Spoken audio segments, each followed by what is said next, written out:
අසරැලි කෝලමුව ඇයි මතින් අපි ඩයරි එකක් ලියන්න පිපුනා ඕනේ? ඩයරි කින්කිනිනාදදී එකක් ලියන්නේ කොහොමද? නිල්වන්නෙත් එතකොට විලේ ඩයරි එකක් ලියන එකේ වාසි කැල්ම තියනවද?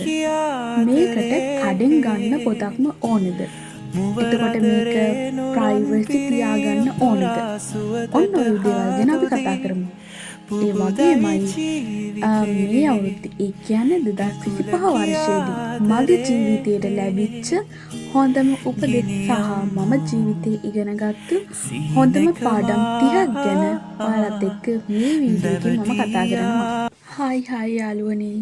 ඉතින් අදත් ඔයාලව ආදරෙන් පිළිගන්නවා මගේ YouTube channel එකට. ඉතින් අද අපි කතා කරන්නේ ටිකක් වැදගත් විශේෂ දෙයක් ගැන. මොකක්ද මේ අපි අද කතා කරන දේ? දැන් 2025 වර්ෂය ඉවර වෙන්න තව දවස් කීපයයි තියෙන්නේ. ඒ වගේම 2026 වර්ෂය ලබන්නත් තව දවස් කීපයයි. ඉතින් ඒ වගේ වෙලාවක මං හිතුවා මේක ඔයාලත් එක්ක කතා කරන්න ඕන මාතෘකාවක් කියලා. මම අද කතා කරන්න ආවේ මොනවද මේ? ඩයරි ගැන. අද ඇයි මං ඩයරි ගැන කතා කරන්න ආවේ කියලා අපි බලමු. ඇයි අපි ඩයරි එකක් ලියන්න ඕනේ? ඩයරි එකක් ලියන්නේ කොහොමද? එතකොට ඩයරි එකක් ලියන එකේ වාසි තියනවද? මේකට කඩෙන් ගන්න පොතක්ම ඕනෙද? එතකොට මේක ප්‍රයිවසි තියාගන්න ඕනෙද? ඔන්න ඔය දේවල් ගැන අපි කතා කරමු. ඒ වගේමයි මේ අවුරුද්දේ ඒ කියන්නේ 2025 වර්ෂයේදී මගේ ජීවිතයට ලැබිච්ච හොඳම උපදෙස් සහ මම ජීවිතේ ඉගෙනගත්තු හොඳම පාඩම් 30ක් ගැන ඔයාලත් එක්ක මේ වීඩියෝ එකේ මම කතා කරනවා. ඉතින් දිගටම වීඩියෝ එකත් එක්ක රැඳිලා ඉන්න කියලා ඔයාලට ආදරෙන් ඉල්ලනවා. ඇයි අපි ඩයරි එකක් ලියන්න ඕනේ? මෙහෙමයි. ඩයරි එකක් කියන්නේ අපිට අපිත් එක්ක කතා කරන්න පුළුවන් හොඳම chance එකක්. ඒ කියන්නේ අපේ ජීවිතේ අපිට මුණ ගැහෙන මතක කියන්නේ ලස්සන දවස් තියෙන්නේ. අන්න ඒවා මතකයක් විදිහට සටහන් කරන්න පුළුවන් ලස්සන තැනක් තමයි මේ ඩයරි එක කියන්නේ. ඒ වගේම තමයි මම දැන් කිව්වා අපිට අපිත් එක්ක කතා කරන්න පුළුවන් කියලා. අපි අපිත් එක්ක කතා කරනවා හරි අඩුයි. අපි වෙන මිනිස්සුත් එක්ක කතා කරනවා. හැබැයි අපි අපිත් එක්ක කතා කරන්නේ හරිම අඩුයි. ඉතින් ඒ වගේ වෙලාවකදී ඒ කියන්නේ අපි අපිත් එක්ක කතා කරනවා අඩුයි. ඉතින් අපිට පුළුවන් ඩයරි එක පාවිච්චි කරන්න අපිට අපිත් එක්ක කතා කරන්න විදිහක් විදියට. ඒ වගේමයි අපේ දවස ගෙවුණු විදිහ. එතකොට අපේ ජීවිතේ මේ දවස් ගෙවද්දි වෙච්ච සතුටු දවස්, ඒ කියන්නේ සතුටු දේවල්, දුක්බර දේවල්, ඒ වගේ දේවල් සටහන් කරන්න අපිට පුළුවන්. එතකොට මේවා සටහන් කළාට පස්සේ අපි තව දවස් කීපයකින්, නැත්නම් තව සති කීපයකින්, තව මාස කීපයකින්, නැත්නම් තව අවුරුදු කීපයකින් මේ පොත දිගහැරලා බලනවා කියන්නේ. එතකොට අපිට මේ දේවල් බලද්දි සතුටක් නැත්නම් ඒ මතක් වෙලා අපේ හිතට ලොකුම සතුටක් දැනෙනවා. ලොකු සතුටක් දැනෙනවා. ඉතින් ඒක නිසා තමයි මේ ඩයරි එකක් අපි ලියන්න ඕනේ. ඒ වගේම තමයි කවුරු හරි අහන්න පුළුවන් මේක ලියන්නේ කොහොමද කියලා. ඩයරි එකක් ලියන්න එහෙම විශේෂ විදිහක් නැහැ. Tamanට කැමති ඕනම විදිහකින් ලියන්න පුළුවන්. උත්තම පුරුෂ දෘෂ්ටි කෝණයකින් එහෙම ලියන්න ඕනේ කියලා නැහැ. Tamanට කැමති ඕන විදිහකට ඩයරි එක ලියන්න පුළුවන්. එතකොට මේක පෞද්ගලිකව තියාගන්න ඕන දෙයක්ද? ඒක තමන් ලියන දේවල් මත සහ තමන්ගේ කැමැත්ත මත ඩිපෙන්ඩ් වෙන දෙයක්. ඊළඟට අපිට පුළුවන් මේ ඩයරි එකේ අපේ විශේෂ දවස්වල තියෙන විශේෂ මතක තියෙනවා නම් අලවන්න. මම උදාහරණයක් පෙන්නන්න. දැන් මේ තමයි මගේ 2025 වර්ෂයේ ඩයරි එක. ඉතින් මේක දවස් පිටු කිහිපයක් තියෙන්නේ. මොකද දැන් 25 අද 29 නේ. තව දවස් 3කට තියෙන ලියන්න. එතකොට මම පෙන්නන්නම් විශේෂ මතක අලවපු අවස්ථා කීපයක්. මේ තියෙන්නේ එහෙම අවස්ථා. අපි ට්‍රිප් එකක් ගියපු අවස්ථාවක මේ ට්‍රේන් එකේ ටිකට් එක. එතකොට මේ ඇවිල්ලා ගිගිරි පාක් එකේ මේ එන්ට්‍රන්ස් ටිකට් එක මේ ඇවිල්ලා විදුරු තලාගල කන්දට යන විදුරු තලාගල කන්දට යන එන්ට්‍රන්ස් ටිකට් එක. ඕවගේ විශේෂ මතකත් අපිට ඩයරි එකේ අලවන්න පුළුවන්. එතකොට කවදා හරි දවසක මම අර කිව්ව විදිහට මේ පොත බලද්දි ඔයාටම හොයාගෙන සතුටු වෙන්න පුළුවන්. ඔයාට ලස්සන දේවල් ජීවිතේ ලැබිලා තියෙන දේවල් ගැන එතකොට ඔයා ජීවිතේ විඳලා තියෙන විදිය ගැන බලලා ඔයාට සතුටු වෙන්න පුළුවන් දෙයක් තමයි මේ ඩයරි එක කියන්නේ. මං අර කිව්ව ඉස්සෙල්ලා මේක සතුටු දේවල් දුක්බර දේවල් ලියන්න පුළුවන් කියලා. නමුත් ඔයා මේක ලියද්දී ඔයා try කරන්න ඕනේ උපරිම මේක සතුටු දේවල් ලියන්න. මොකද තව අවුරුදු ගානකින් බලද්දී හරි තව මාස ගානකින් බලද්දී හරි මේකේ දුක්බර දෙයක් ලියලා තිබුණොත් ඒක ඔයාට එදාටත් ඒක බලන දවසට මේක දුක්බර මතකයක් වෙන්න හේතුවක් වෙයි. ඒක නිසා පුළුවන් තරම් පොසිටිව් සතුටු හිතෙන දේවල් ලියන්න. එතකොට දවසක ඔයාට මේක බලද්දී සතුටු වෙන්න පුළුවන්. අන්න ඒකයි මම එහෙම කියන්නේ. ඊළඟට මේක අපිට යූස් කරන්න පුළුවන් gratitude journal එකක් විදිහට. ඒ කියන්නේ අපි දවසේ කරන දේවල් වලට මේ දවසට අපි ස්තුතිවන්ත වෙන්න මේ gratitude journal එක යූස් කරන්නේ ලියන්නේ. එතකොට අපිට පුළුවන් මේ ඩයරි එකත් අපේ gratitude journal එක විදිහට භාවිතා කරන්න. ඒ කියන්නේ අපේ මේ දවසේ වෙච්ච දේවල් ලියලා මේ හැම දෙයකටම ස්තුතිවන්ත වෙන්න අපිට පුළුවන් මේ ඩයරි එක පාවිච්චි කරන්න. ඒ කියන්නේ gratitude journal එකේ ලියන දේවල්ම අපිට ඩයරි එකේ ලියන්න පුළුවන්. දැන් මම ඩයරි එකේ මම ලියපු ඒවා දැන් කෙනෙක්ට ගැටලුවක් තියෙනවා නම් ඩයරි එක කොහොමද ලියන්නේ කියලා කොච්චර කිව්වත් ගැටලුව තියෙන්න පුළුවන්. ඉතින් මේක තමන්ට කැමති විදිහට ලියුවා. මම පෙන්නන්නම්. ඒ කියන්නේ මම කියන්නම් මම ලියපුවා කීපයක්. අනේ. දවසින් දවස මේ පොතේ පිටු ඉක්මනට ගෙවි යන්නේ තවත් පැය 24ක් ඉවර වුණා කියන පණිවිඩය අපිට මතක් කරන ගමන්. මේ ගෙවි යන ජීවිතයේ ඇතුලේ අපිට විවිධාකාර මිනිස්සු මුණ ගැහෙනවා. පිල්ලම් ඔබ ගස්සන තාලේ ලොව නැවේ වරුකනින් අඳුරේ මුදු අදනින් ඔබම තුවේලේ හත පිපුණා මට දැනුණා.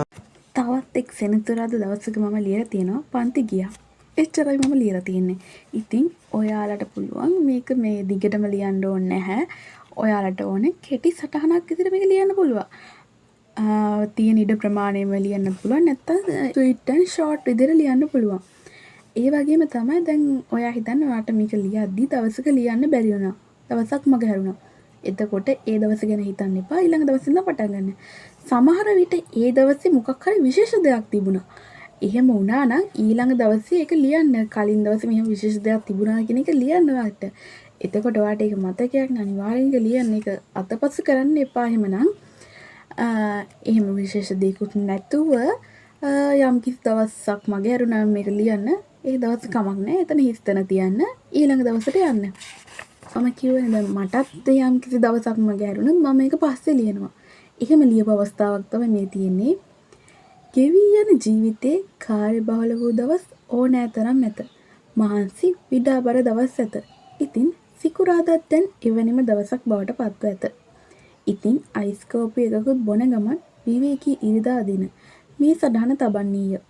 සිකුරාදා දින පාසල් ඇරී ගෙදරටත් නොපැමිණෙම පන්ති වෙත ගොස් සවස් යාමේ ගෙදර පැමිණ පෑ කිහිපයක් නිදි දෙව්දුව තුරුලේ සිට නැවත අවදි වෙනුයේ පසුදින පන්තිවල වැඩ කිරීමටය.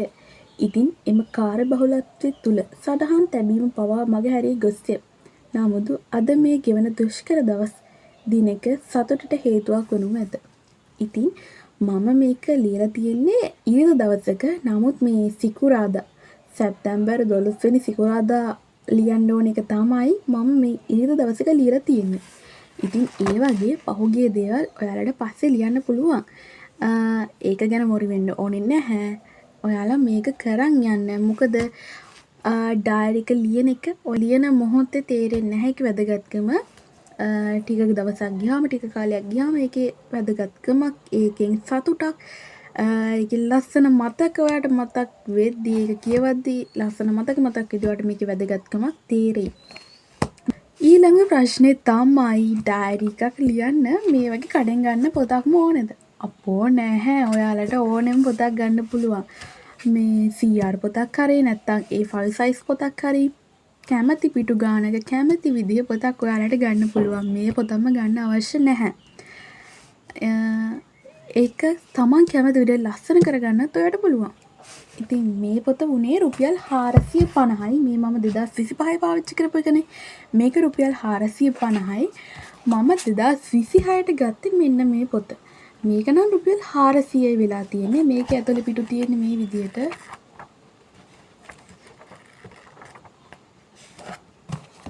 එතකොට මේ 25 එකේ පිටු තියෙන්නේ මේ විදියට. මේ හරි. ඉතින් අපි දැන් ඩයරි එක ගැන කතා කරලා ඉවරයි මං හිතන්නේ. මේ වීඩියෝ එක බලන ඔයත් මේ අවුරුද්දේ ඒ කියන්නේ 2026 වර්ෂය ලබන්නා වූ අවුරුද්දේ ඩයරි එකක් ලියන්න කියලා මම ආදරෙන් මතක් කරනවා. ඊළඟට අපි යමු 2025 වර්ෂයේදී මට ජීවිතේ ලැබුණු හොඳම උපදෙස්. නැත්නම් මම ජීවිතේ ඉගෙනගත්තු හොඳම පාඩම් 30ක් ගැන කතා කරන්න.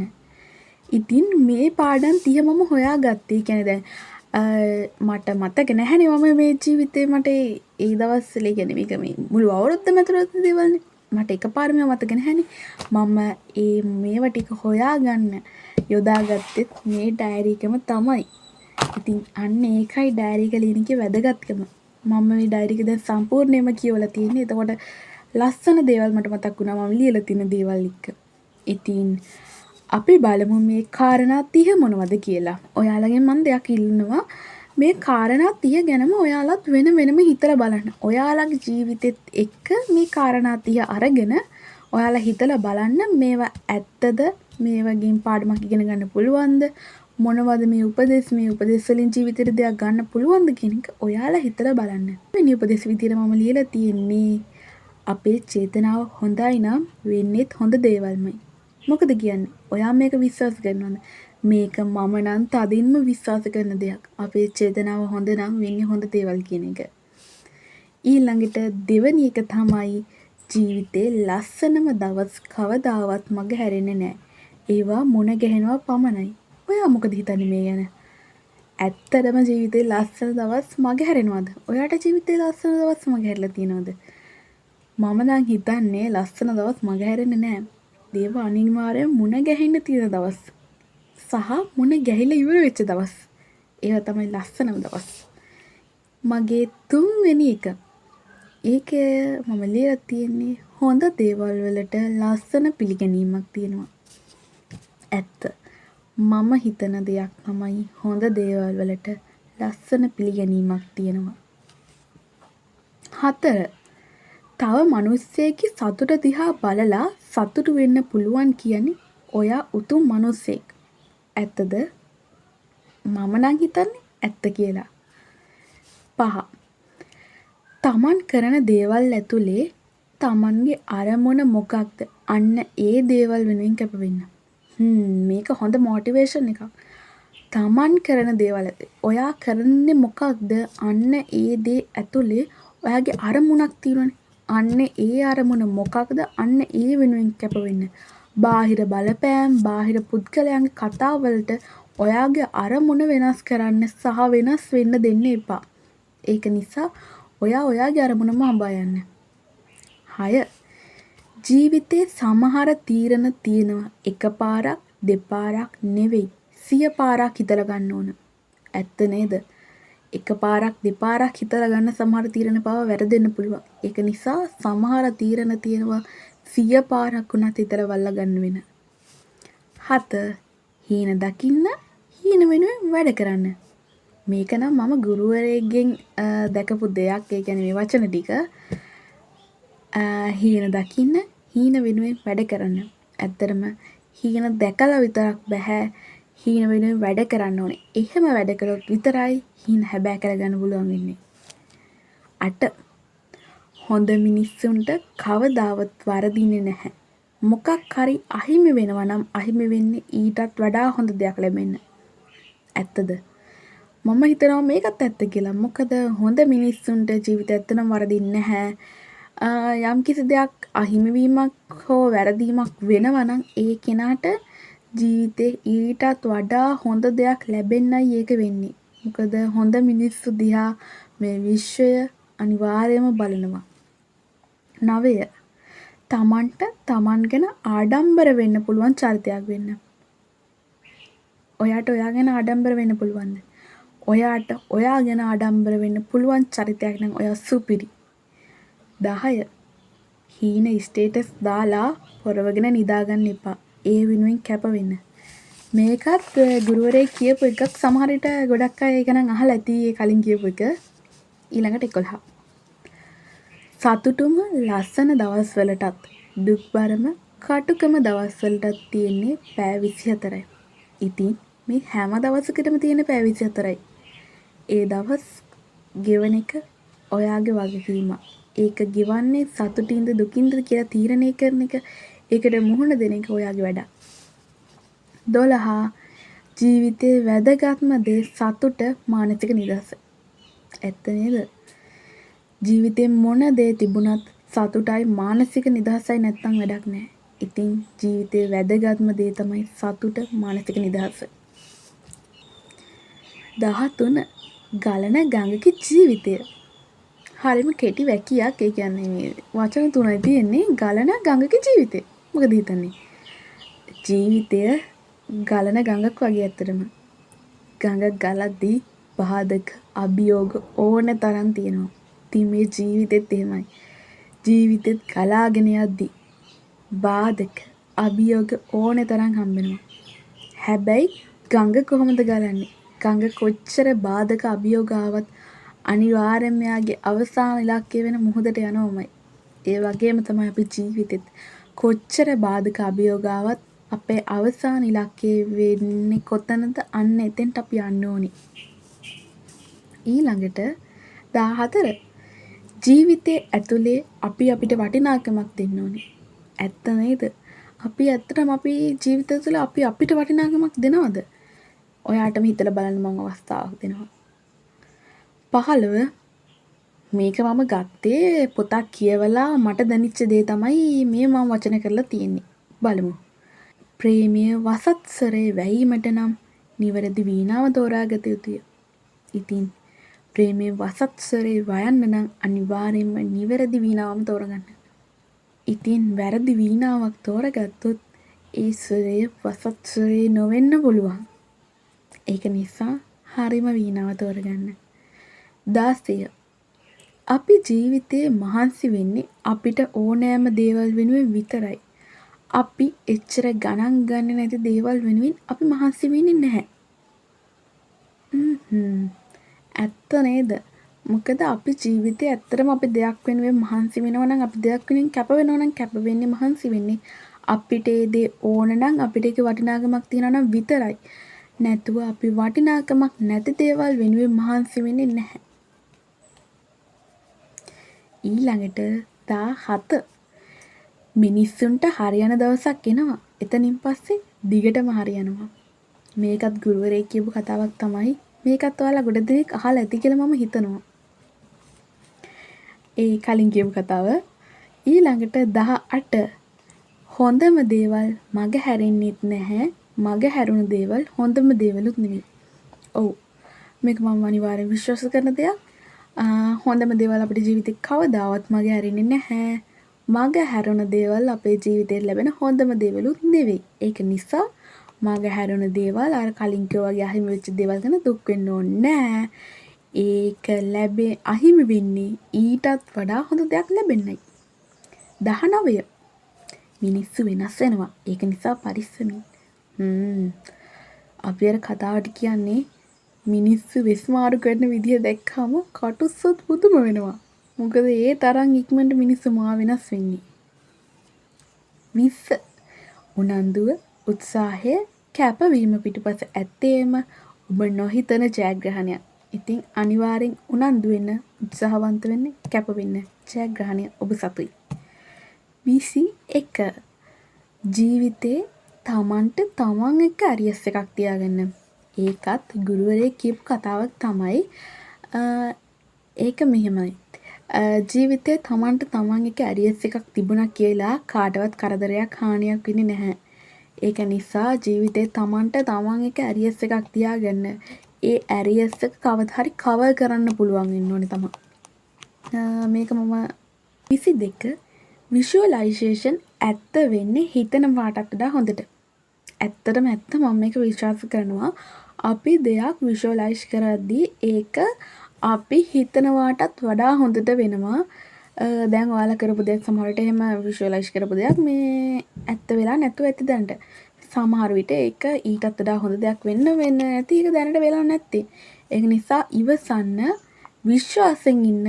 මොකද විෂුවලයිසේෂන් කියන්නේ අපේ මනසට කතා කරන දෙයක්. 23 යම් දෙයක් හදිසි වී කරනවාට වඩා ප්‍රමාද වී හෝ නිවැරදිව හොඳින් කිරීමයි වැදගත්. ඇත්තටම අපි සමහර දේවල් හදිස්සි වෙලා ඉක්මනට කරන්න ගිහිල්ලා ඒ දේ වරද්ද ගන්න පුළුවන්. ඊට වඩා හොඳයි පරක්කු වෙලා හරියටම කරන එක. ඒක අපේ ජයග්‍රහණයට හේතුවක් වේවි. ඊළඟට 24 කට්ට දවසක පට්ට. මේකත් ගුරුවරයෙක් කියපු කතාවක්. සමහර අයට මතකත් ඇති. ඇත්තටම ඔව් කට්ට කන දවස් තමයි දවසක පට්ට දවස් වෙන්නේ. 25 මේකත් ගුරුවරයෙක් කියපු කතාවම තමයි. 25ත් මහන්සි වුණොත් ඒක සමරන්නම ඕනේ. ඇත්ත තමයි. අපි ජීවිතේ යම් දෙයක් වෙනුවෙන් මහන්සි වෙනවා නම් ඒක වෙනුවෙන් අපි සැමරීමකුත් තියෙන්න ඕනේ. මොකද අපි මේ මහන්සියට ඒ වෙනුවෙන් අපි ඒ මහන්සිය වෙනුවෙන් කළගුණ සැලකීමක් විදිහට තමයි මේ සැමරීම තියෙන්නේ. ඉතින් අපි අපි ජීවිතේ දෙයක් වෙනුවෙන් මහන්සි වුණොත් ඒ වෙනුවෙන් සැමරීමකුත් තියෙන්න ඕනේ. 26 මිනිස්සු ඔයාට බැහැ කියයි. හැබැයි ඔයා ඒක කරලා පෙන්වන්න ඕනේ.